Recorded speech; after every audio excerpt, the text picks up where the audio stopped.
नमस्कार, मेरा नाम है डॉक्टर पुरु धवन और आज इस वीडियो में हम बात करने वाले हैं इवनिंग स्नैक्स के बारे में कि किडनी फेलियर का पेशेंट शाम के टाइम कौन से स्नैक्स खा सकता है। क्योंकि ये सवाल इतनी बार क्लिनिक में हमें सुनने को मिलता है। जब हम किसी पेशेंट को देख रहे होते हैं तो पेशेंट अक्सर पूछ बैठता है, डॉक्टर साहब कौन से शाम को मैं स्नैक्स ले सकता हूँ। तो इसी का जवाब मैं आपको इस वीडियो में दूंगा। एक किडनी फेलियर पेशेंट के लिए डाइट बहुत इंपॉर्टेंट है। वो क्या खा रहा है क्या नहीं खा रहा है, उसका सीधा सीधा असर उसकी हेल्थ पे पड़ता है, उसके क्रिएटिनिन लेवल पे पड़ता है। तो कुछ स्नैक्स ऐसे होने चाहिए जिससे हमारी बॉडी को किसी टाइप का नुकसान ना हो। तो चलते हैं स्नैक नंबर 1 पे और वो है मुरमुरे, जिसे हम पफ्ड राइस भी कहा जाता है, जिसके हम बेलपूड़ी भी बनाते हैं। ठीक है, तो इसको आपने नमक नहीं डालना है। इसको आपने एक छोटी कढ़ाई में लेकर हल्की थोड़ी मात्रा में आप उसमें सॉल्ट के अंदर या फिर हल्के से घी के अंदर आप उसे भून लीजिए। ये भुनी हुई जो पफ्ड राइस है आप जितनी चाहें उतनी मात्रा में खा सकते हैं। ये आपकी किडनी को, आपके क्रिएटिनिन लेवल को बिल्कुल नुकसान नहीं पहुंचाएगा। अब चलते हैं स्नैक नंबर 2 के ऊपर और वह है पफ्ड व्हीट। जैसे चावल हमने फूले हुए लिए थे, वैसे ही गेहूं के दाने भी पॉपकॉर्न की तरह फूले हुए मिलते हैं और इसे हम कहते हैं पफ्ड व्हीट। जो भी डाइट वाली दुकानें होती हैं जहाँ पर डाइट मिक्सचर्स मिलते हैं वहाँ पर आपको पफ्ड व्हीट भी आराम से मिल जाता है। बहुत हेल्दी फूड है, इसको भी लिया जा सकता है। इसके बाद चलते हैं स्नैक नंबर 3 के ऊपर और वो है मखाने। मखाने हम सब जानते हैं ताकतवर होते हैं, बॉडी में बहुत ज़्यादा अच्छे मिनरल्स लेके जाते हैं। तो मखानों का यूज़, भून कर मखानों का यूज़ भी किडनी फेलियर पेशेंट कर सकता है स्नैक्स के रूप के अंदर। अब चलते हैं चौथे स्नैक के ऊपर और वो है चिड़वड़ा। चिड़वड़ा चावल से ही बनता है। जब चावल को हम गीला करके पीटते हैं तो वो पिचक जाता है और जब उसे हम भूनते हैं तो वो चिड़वड़ा बन जाता है। चिड़वड़े का यूज़ पोहा बनाने के लिए भी किया जाता है। अब आप समझ जाएंगे कि किस चीज़ के बारे में बात कर रहा हूँ। जी, ये जो चिड़वड़ा है इसको अगर हम भून लेते हैं तो ये करारे क्रिस्पी से हो जाते हैं और स्नैक्स की तरह यूज़ किए जा सकते हैं। तो ये 4 वो बड़े स्नैक्स थे जिनका यूज़ एक किडनी फेलियर पेशेंट कर सकता है। मगर कुछ चीज़ों का हमने इसके साथ ध्यान रखना होता है कि इसमें नमक की मात्रा नहीं यूज़ करनी है। हमने सॉल्ट बिल्कुल भी यूज़ नहीं करना होता, क्योंकि नमक अगर इस्तेमाल करेंगे तो नमक की मात्रा हमारे शरीर में ज़्यादा जाएगी और जितना नमक जाएगा उतना हमारा बीपी भी बढ़ेगा। तो इसी वजह से इसमें किसी भी टाइप की सॉल्ट का यूज़ नहीं होगा। अगर ये स्नैक्स हम घर में बना रहे हैं तो आपने बस ध्यान के रखना है कि आपने एल्यूमिनियम की कढ़ाई का इस्तेमाल करना है और उसमें आराम से आप बिना किसी घी, तेल के, नमक के इसे भून सकते हैं और इसका हम स्वाद ले सकते हैं। आप एयर फ्राई का भी यूज़ कर इन स्नैक्स को घर पे बना सकते हैं, क्योंकि जितना भी हम बाहर से लाएंगे तो उसमें प्रिजर्वेटिव होने के चांसेस ज़्यादा होते हैं, उसमें सॉल्ट की मात्रा ज़्यादा होने के चांसेस होते हैं, जो कि किडनी फेलियर पेशेंट के लिए अच्छी चीज़ नहीं होती। तो ये जो स्नैक्स थे इनका हम यूज़ कर सकते हैं। एक स्नैक मैं आपको बोनस में बताता हूँ, वो है भुना हुआ चना। भुना हुआ चना का यूज़ एक किडनी फेलियर पेशेंट कर सकता है। बट भुने हुए चने में आपने बस ध्यान के रखना है कि बिना छिलके वाला भुना हुआ चना हमने लेना है और इसकी मात्रा कंट्रोल में लीजिएगा। आधी कटोरी तक इसको आप ले सकते हैं। इसके साथ आपने गुड़ का प्रयोग बिल्कुल नहीं करना, क्योंकि अक्सर पंजाबी लोग गुड़ के साथ चना खाना पसंद करते हैं, गुड़ चना जिसे हम कहते हैं। तो गुड़ चने का प्रयोग नहीं होगा।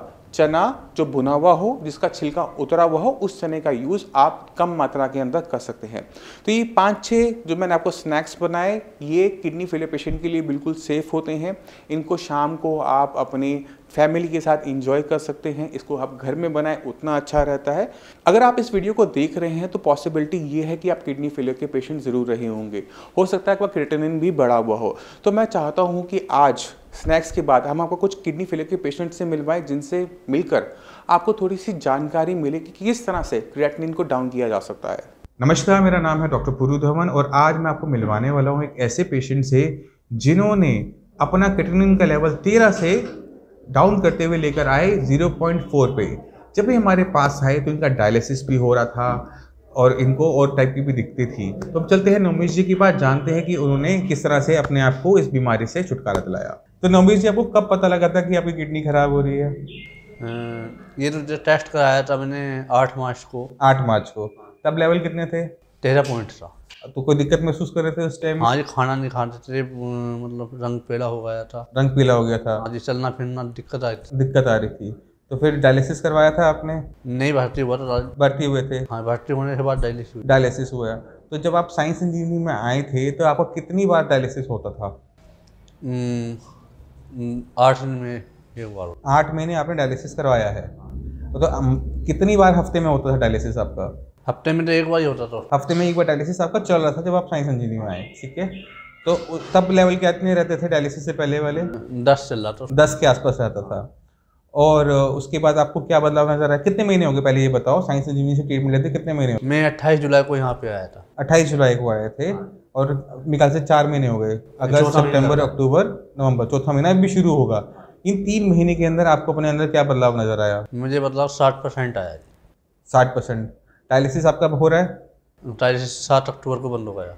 7 अक्टूबर को डायलिसिस पूरी तरह से बंद हो गया। और अभी क्रिएटिनिन लेवल कितना आता है आपका?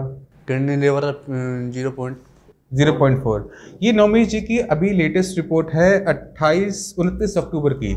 इसके अंदर इनका क्रिएटिनिन लेवल 0.4 है, जो कि नॉर्मल से भी बिलो जा रहा है। ये जो क्रिएटिनिन लेवल जो हमने 13 से गिननी शुरू की, फिर वो 10 पे आया, हफ्ते में एक बार डायलिसिस होता था, ये सब कुछ हमने सिर्फ 3 महीने के अंदर किया। इनकी अगर हम अल्ट्रासाउंड रिपोर्ट देखें तो इनकी किडनी श्रिंक आती है, छोटी हो गई है, जिसकी वजह से इनकी किडनी की फंक्शनिंग डाउन हो गई थी। और जैसे जैसे हमने इनकी मेडिसिन स्टार्ट की, इनकी किडनी ने ही काम करना शुरू किया, इसलिए इनका डायलिसिस कम हो गया। क्योंकि देखिए समझिए, खून तो गंदा हर टाइम होगा ही होगा। अब खून को साफ करने के हमारे पास 2 तरीके होते हैं, या तो हम पेशेंट की किडनी से खून को साफ करें या फिर हम डायलिसिस से करवाएं। अगर हम डायलिसिस पे जाते हैं तो हम अपनी किडनी को छोड़ देते हैं, किडनी में कोई काम नहीं करती, किडनी को कोई मेडिसिन नहीं देते, जिसकी वजह से किडनी अगर हम काम नहीं करते तो पेशेंट को लाइफ टाइम डायलिसिस करवाना पड़ता है, क्योंकि किडनी काम नहीं करे।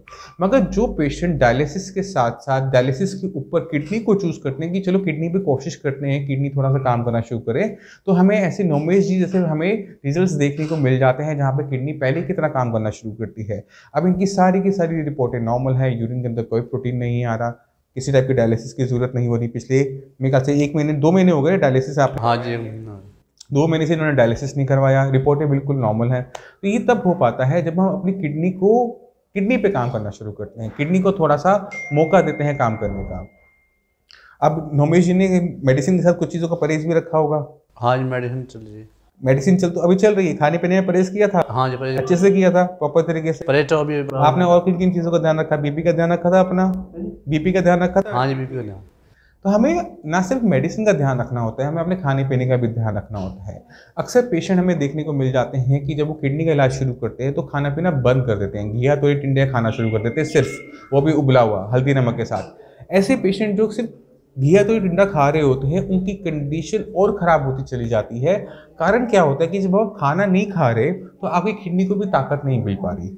अगर आपने किसी चीज़ को ठीक करना है बॉडी के अंदर तो उसे खाना देना बहुत ज़रूरी होता है।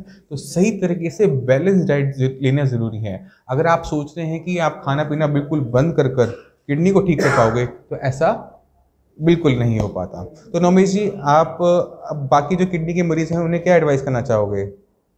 मैं तो एडवाइस यही करना चाहूँगा, साई संजीवनी हॉस्पिटल में आए और अपना इलाज कराएं। चलिए, थैंक यू जी। आप लोगों का जो प्यार है वो बना रहे हमारे साथ, और ऐसे जितने हम पेशेंट की जितनी मदद करें हमें बहुत अच्छा लगता है। और मैं उम्मीद करता हूँ कि जो थोड़ा बहुत हमारा प्रोटीन यूरिन में आ रहा है वो आने वाली कुछ एक टाइम में बंद हो जाए और आपको हर टाइप की दवाइयों से इलाज से छुटकारा मिले। तो आपने खुद देखा कि हम अच्छा खाना खाते हुए बहुत आराम से अपने क्रिएटिनिन लेवल को डाउन कर सकते हैं और अपनी हेल्थ को मेंटेन कर सकते हैं। फिर भी आपके माइंड में कोई भी डाउट हो, कुछ भी पूछना चाहते हो, तो नीचे दिए हुए नंबर पर कॉल कर साइंस संजीवनी के श्रेयास के डॉक्टर से आप फ्री ऑफ कॉस्ट कंसल्टेशन ले सकते हैं। आप अपॉइंटमेंट लेकर मुझसे भी आकर मिल सकते हैं। अब इसी के साथ आप जो चलने की आगे चाहेंगे। मिलते हैं अगली वीडियो में, तब तक के लिए नमस्कार।